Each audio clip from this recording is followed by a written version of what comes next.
Hello friends, कैसे हैं आप सब। आई होप आप सब ठीक होंगे। तो आज हम फिर तैयार हैं इंट्राडे एंड डिलीवरी के कुछ शेयर लेके, फ्यूचर एंड ऑप्शंस के कुछ शेयर लेके। जिस तरीके से लगातार उठाते हुए प्रॉफिट जो कर रहे हैं ट्रेडर, बहुत ही अच्छा काम करते हुए, कमेंट जरूर करते रहें, उसका फ़ायदा उठाते रहें, वीडियो को शेयर करें और उसका फ़ायदा उठाएं। लर्निंग देन अर्निंग के बिहाफ पर इस पे काम करते चलिए, ट्रेड केयरफुली करिए, लर्न उसके हिसाब से, देन अर्न करिए लॉजिकली। इस पे हम कुछ चीज़ें करते हैं, देखते हैं कि आज हमारे पास कौन कौन से शेयर है मार्केट के हिसाब से। इंट्राडे एंड डिलीवरी पे सबसे पहले चलते हैं। तो पहला शेयर है अरविंद फैशन का, जिसका प्राइस है 599।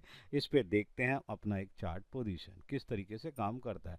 टेक्निकली चार्ट देखें, बहुत ही अच्छा पोजीशन। टेक्निकली चार्ट जिस तरीके से डिप पोजीशन से एक अच्छा ट्रेंड बनाता हुआ, डोजी को डिशन के बाद कल भी इसमें बाइंग पोजीशन आई, डिलीवरी पोजीशन में बेहतर वर्कआउट करता, वॉल्यूम अच्छा लेवल लेता हुआ, और जिस तरीके से इंडिकेटर पोजीशन है वो भी बेटर पोजीशन देता हुआ चल रहा है।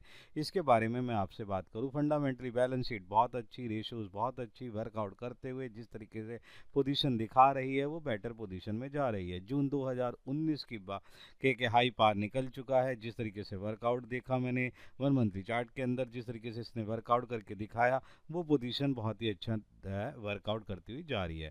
यहाँ पर आप एक नज़र बना के चले, पोजीशन आपको बेटर नज़र आएगी। रेशियोज में ऑर्डर और एग्रीमेंट पोजीशन जिस तरीके से बेटर चलती हुई नज़र आ रही है, बहुत ही बढ़िया काम करता हुआ नज़र आ रहा है। जिसके भी आप पे हमने टारगेट लिया है 630 का, एक बड़ा टारगेट है जिस पे पोजीशन आप बना के चल सकते हैं। और डिप की पोजीशंस को देखते हुए हमारे पास स्टॉप लॉस है 590 का, एक्शन रहेगा बाय का। इस पे मारे एक नज़र और इसका उठाएं एक फ़ायदा, और जिसके मिलेगा आपको बेनिफिट बहुत ही अच्छा। नेक्स्ट अगर हम ध्यान से देखें तो हमारे पास है सूरज का अगर आप ध्यान से देखें तो 776 का प्राइस है, जिस पे देखते हैं पोजीशन।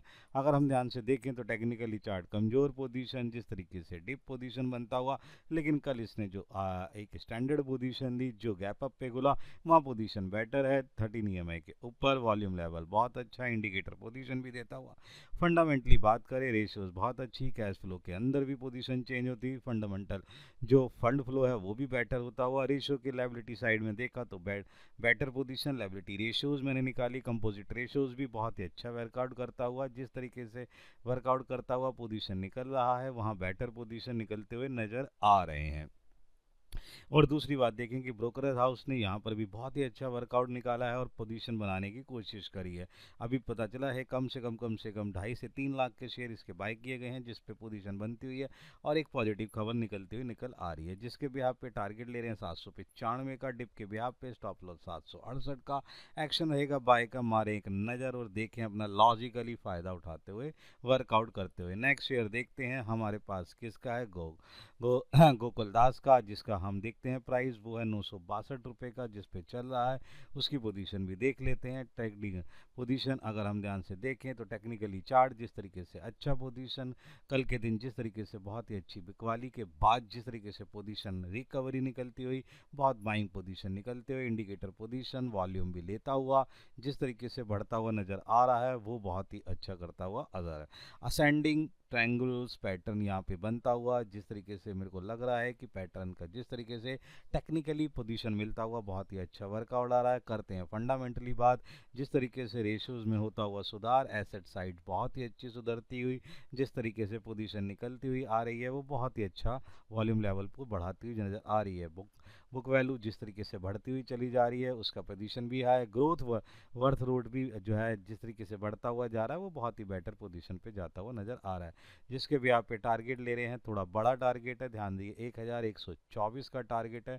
ये पोजीशन आपको बढ़ता हुआ नज़र आ सकता है, थोड़ा टारगेट बड़ा लिया है, पोजीशन बेटर है क्योंकि कुछ चीज़ें इस पर पॉजिटिव नज़र आई हैं। जिसके भी आप पे स्टॉप लॉस ले रहे हैं 930 का, एक्शन रहेगा बाय का। इस पर आप एक नज़र बना के चल सकते हैं और अपना फ़ायदा उठा सकते हैं। नेक्स्ट है हमारे पास सीजल का, इसका जो प्राइस है वो है 376। इसमें देखते हैं नज़र, देखें तो टेक्निकली चार्ट अभी ही ये मैं आपको बताना चाहूँगा कि आईपीओ अभी निकला था, इसके बाद इसमें जो एक डिप पोजीशन आई, वो एक पोजीशन डाउन पोजीशन चली गई, लेकिन फंडामेंटली जब इसको मैंने देखा तो बहुत ही बेटर पोजीशंस पे चलता हुआ, टेक्निकली थोड़ा कमज़ोर नज़र आ रहा है, टेक्निकली थोड़ा कमज़ोर है, बट एक्चुअली चक्कर जिस तरीके से इसकी पोजीशन निकलती हुई आ रही है, मैं फिर बताना चाहूँगा कि ये जो है आपका जो है 8 अगस्त को आई पे निकला निकला हुआ है, उसके बाद से इसकी पोजीशन डाउन गई, फिर देन इसने थोड़ा गैप अप लिया, फिर एक बहुत बड़े डाउन पोजीशन पे गया, 367 का प्राइस ये ले चुका है, उसके ब्याह पे टूटा। लेकिन अभी ये पोजीशन जिस तरीके से चल रही है, यहाँ पर जिस तरीके से इस पर वर्कआउट हुआ वो बहुत ही अच्छा वर्कआउट हुआ। मैं इसको बहुत ध्यान से चेकआउट कर रहा था, फंडामेंटली मैंने चेक करा कि एग्रीमेंट और सीयू जो इसके वर्कआउट कर रहे हैं, सेल्स मैनेजमेंट बहुत अच्छा काम कर रहा है। अयोध्या से जुड़ी एक बातचीत समझ में आई, अयोध्या की यूपी के अंदर जिस तरीके से इनके पास बाईपास बनाने का ऑर्डर मिला है वो पोजीशन बहुत ही अच्छी है। जिस तरीके से ये ऑर्डर अचीव करते हुए जा रहे हैं, बहुत ही अच्छी पोजीशन को मुझे लगता हुआ दिखाई दे रहा है। और दूसरी बात मैं ये यहाँ पे कहना चाहूँगा कि बाईपास बनाने के लिए जिस तरीके से इनको 6 लाइन बाईपास बनाने के लिए ऑर्डर पोजीशन मिला है, वो बेटर पोजीशन मिलता हुआ नज़र आ रहा है। और वर्कआउट करते हुए एग्रीमेंट का इतना बड़ा ऑर्डर मिल जाना, ये बहुत ही अच्छी पोजीशन है, जहाँ पर मैं इसकी पोजीशन को वेरी गुड मानता हुआ। यहाँ पर जो मैं टारगेट ले रहा हूँ वो टारगेट है 395 का, धीरे धीरे बढ़ता चला जाएगा, ये 4 डिजिट में शेयर जाएगा 1 साल के बाद। ध्यान रखिए इसके बाद पोजीशन स्टॉप लॉस जो मैं लेके चल रहा हूँ 370, एक्शन रहेगा बाय का, इस पर रखें एक नज़र, फ़ायदा उठाएं, पोजीशन लेते हुए चल सकते हैं और बाय कर सकते हैं। नाउ नेक्स्ट चलते हैं हमारे पास शेयर, वो है CCL का। CCL के अंदर अगर हम ध्यान से देखें 730 का शेयर है, इस पे मारे एक नज़र। टेक्निकल चार्ट थोड़ा सा कमज़ोर, लेकिन आज जिस तरीके से बाइंग वो बहुत ही अच्छा पोजीशन, वॉल्यूम लेवल बढ़ता हुआ, इंडिकेटर पोजीशन थोड़ा डाउन, लेकिन अब इस इंडिकेटर में आता हुआ सुधार दिखाई देगा आपको, जिस तरीके से इसमें वर्कआउट होता हुआ नज़र आ रहा है। फंडामेंटली देखें तो बैलेंस शीट में होता हुआ सुधार, जिस तरीके से बढ़ रही है एसेट लायबिलिटी के हिसाब से कम होते हैं एसेट्स का बढ़ता हुआ वैल्यूएशन, जिस तरीके से नज़र आ रहा है वो बहुत ही अच्छा नज़र आ रहा है। कॉफ़ी में 13 साल की ऊंचाई आ चुकी है, जिस तरीके से यहाँ पे पोजीशन मुझे नज़र आ रही है वहाँ पर वर्कआउट नज़र आता हुआ दिखाई देगा। ऑर्डर जिस तरीके से मिलते हुए नज़र आ रहे हैं, कॉफ़ी सेक्टर में बहुत ज़्यादा तेज़ी की पोजीशन नज़र आ रही है, जिसके ब्याह पर मुझे लग रहा है इसमें होता है सुधार और इस पर लगेगा रेशोज़ में जिस तरीके से चेंजेस आए हैं लगातार क्वार्टरली पोजीशन पे, वहाँ पे मुझे बहुत ही बेटर पोजीशन। इसके बिहाफ पर हम यहाँ पे जो टारगेट ले रहे हैं 750 का, डिप की पोजीशन पे 720 का रहेगा स्टॉप लॉस, एक्शन रहेगा बाय का, इस पे हमारे एक नज़र और इस पे भी पोजीशन बना सकते हैं। नेक्स्ट अगर हम ध्यान से देखें तो टॉरेंट पावर का प्राइस है 1780, इस पे देखते हैं क्या होता है। पोजीशन देखा तो ध्यान से टेक्निकली चार्ट बहुत ही अच्छी पोजीशन देते हुए 4 से 5 दिन का कंसोलिडेट पोजीशन जिस तरीके से फंसता हुआ, उसके बाद जिस तरीके से इंडिकेटर पोजीशन निकलती हुई और वर्कआउट होता हुआ जैसे नज़र आ रहा है, वहाँ पर थोड़ा सा कमज़ोर लेकिन पोजीशन को बनाते हुए 13 EMI के ऊपर इंडिकेटर पोजीशन बहुत ही अच्छा पोजीशन लेता हुआ चला जा रहा है, वर्कआउट बहुत ही बढ़िया देता हुआ जा रहा है। वॉल्यूम लेवल भी बहुत अच्छे तरीके से, इंडिकेटर पोजीशन भी जिस तरीके से निकला है वहाँ पर पोजीशन नज़र आ रही है।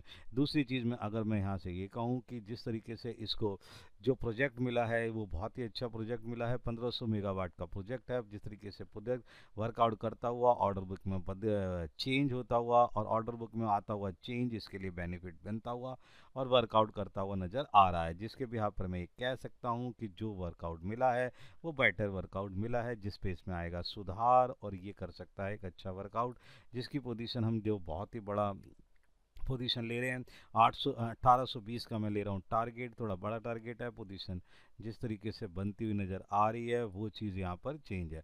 यहाँ पर एक चीज़ और है, ये जो टेक्निकली चार्ट है ये थोड़ा सा मैं यहाँ बदलना चाहूँगा, ये यहाँ पर ये है टेक्निकली चार्ट, जिस तरीके से कल इसमें बिकवाली हुई है और जिस तरीके से इसमें पोजीशन आई है टॉरेंट पावर का, बेटा वो टॉरेंट फार्मा का आ गया था यहाँ पोजीशन, जिस तरीके से इसने वर्कआउट करा है ना वो बेटर वर्कआउट है।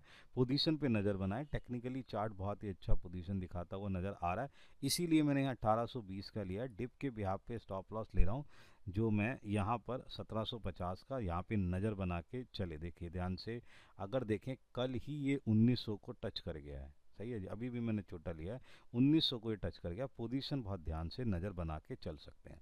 नेक्स्ट है हमारे पास पूना वाला का, पूना वाला 400 रुपये के ब्याज पे काम कर रहा है, ध्यान से देखो किस तरीके से वर्कआउट कर रहा है। टेक्निकली चार्ट बहुत ही बेटर पोजीशन पे चल रहा है, 13 EMI के ऊपर पोजीशन, और जिस तरीके से इंडिकेटर पोजीशन नज़र आ रहा है वो बेटर पोजीशन पे नज़र आ रहा है। ध्यान से देखें पूना वाला फिनकॉप के अंदर पिछले एक महीने से ये करीब 8% बढ़ चुका है, जिस तरीके की पोजीशन इस पे नज़र आ रही है। अभी भी इसके अंदर वॉल्यूम लेवल की जो पोजीशन है वो अभी बरकरार है और वैल्यूएशन नज़र आती हुई चला आ रही है। लॉजिकली फंडामेंटली देखा जाए तो रेशोज में होता हुआ सुधार सुधार, और जिस तरीके से कैश फ्लो और फंड फ्लो में होता हुआ सुधार है, एक अच्छी तरफ से इंडिकेशन देता हुआ नज़र आ रहा है। इसलिए यहाँ पर हम जो टारगेट ले रहे हैं वो 412 का टारगेट ले रहे हैं। डिप के बिहार पे स्टॉप लॉस लिया 395 का, एक्शन रहेगा बाय का, मारें एक नज़र और देखते हुए, ज़बरदस्ती ना करें, पोजीशंस को समझें और उसके हिसाब से वर्कआउट करें। नेक्स्ट हमारे पास कैटेगरी फ्यूचर एंड ऑप्शन की, इस पे हमारे एक नज़र और देख सकते हैं वर्कआउट। ध्यान से देखें तो हमारे पास पहला शेयर है बंधन बैंक का। बंधन बैंक पे ध्यान रखें कि ये धीरे धीरे वर्कआउट करता हुआ नज़र आ रहा है। जिस तरीके से पोजीशन आ रही है ये बहुत ही अच्छी फ्यूचर ऑप्शन से, जिस तरीके से लिस्ट से बैन से बाहर हो गया है, वो पोजीशन इसके लिए बेटर पोजीशन है।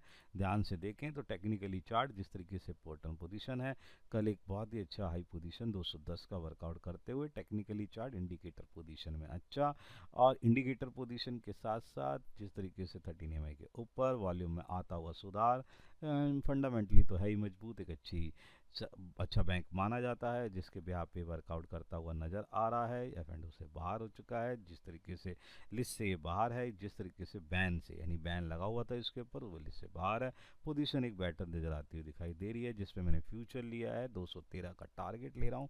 एक्शन बाय पे लेता हुआ, स्टॉप लॉस 204 का, इस पर आप एक नज़र बना के चल सकते हैं। नेक्स्ट है हमारे पास PFC फ्यूचर। बेटा PFC फ्यूचर पे ज़रा ध्यान से देखें, 483 का जो है इसके अंदर जो है प्राइस है, इस पे एक नज़र बना लेते हैं। देखें तो टेक्निकली चार्ट बहुत ज़्यादा कमज़ोर नज़र आ रहा है, और जिसके बिहार पर पोजीशन कमज़ोर नज़र आ रही है। अगर हम ध्यान से देखें तो डबल टॉप पैटर्न बनता हुआ नज़र आ रहा है, जिसके हिसाब से कमज़ोर पोजीशन है, वॉल्यूम लेवल भी कमज़ोर, इंडिकेटर पोजीशन भी कमज़ोर, 13 EMI भी कमज़ोर, काफ़ी सारी कमज़ोरी इसके अंदर नज़र आ रही है, जिसके हिसाब से ये अपने हिसाब को समझ नहीं पा रहा है, हैंडल्स नहीं कर पा रहा है, जिसके बिहार पर मैंने जो इसके अंदर जो है टारगेट लिया है 774 का, शॉर्ट पोजीशन बनाने की कोशिश। यहाँ पर स्टॉप लॉस ले रहे हैं 488 का, सेल पोजीशन आपको लेके चलनी है, इसी के बिहार से वर्कआउट करते हुए समझना है। इसी से मिलता जुलता एक और शेयर लिया है REC, जिस पे भी 540 का स्ट्राइक प्राइस, ऑप्शन के अंदर पुट पोजीशन लेते हुए जा रहे हैं, टारगेट रहेगा 14 रुपये का, इस पे आप एक नज़र बना के चल सकते हैं। यहाँ पर भी अगर मैं ध्यान से देखूं तो जिस तरीके से गिरता हुआ चार्ट, पोजीशन बहुत खराब, गिरता हुआ पोजीशन, इंडिकेटर वैल्यूएशन नीता हुआ, वॉल्यूम भी जो है जिस तरीके से आ रहा है सेलिंग पोजीशन को दिखाते हुए, वहाँ पर आप अपनी पोजीशन को पुट पे रख सकते हैं। यहाँ पर अगर मैं देखूँ तो इसलिए मैंने टारगेट लिया है 14, स्टॉप लॉस लिया है 7, लेंगे पुट बाय का, उस पर रखेंगे एक नज़र। ध्यान से देखते हैं। नेक्स्ट है हमारे पास जो है ONGC का, जिसमें 295 का स्ट्राइक प्राइस, कॉल लेना है, मिलता है 5 रुपये के हिसाब से, टारगेट रहेगा 10 रुपये के हिसाब से। देखते हैं यहाँ पर पोजीशन, अगर यहाँ पे देखें तो जिस तरीके से गिरता हुआ चार्ट, उस तरीके से उसमें आया एक सुधार, 13 EMI के पास पहुँचने की कोशिश करने के बाद डेंजर लेवल 268 से ऊपर की पोजीशन, इंडिकेटर में होता हुआ सुधार, वॉल्यूम में आता हुआ एक बार फिर से पोजीशन, वो बहुत ही अच्छा दिखाता हुआ लग रहा है। और अगर मैं यहाँ पे ये कहूँ कि पोजीशन में क्या हो चुका है कि जिस तरीके से सही है, विंडफॉल टैक्स जो था वो जो है 1850 टन से शून्य हो चुका है, जिसका फ़ायदा आपको मिल सकता है, और यहाँ पे भी वैल्यूशन बढ़ सकता है, इसलिए यहाँ पे हमने कॉल की वैल्यू ली है। स्टॉप लॉस रहेगा 3 का, एक्शन रहेगा बाय का, यहाँ पर भी पोजीशन ले सकते हैं। तो ये कुछ ऐसे हैं शेयर जिस पे आप ले सकते हैं अपना फ़ायदा और वर्कआउट कर सकते हैं। बहुत ध्यान से वर्कआउट करें, फ़ायदा लें और बेनिफिट उठाते हुए चले। देन मिलते हैं हम अपनी नेक्स्ट सीरीज़ के अंदर। Good bye.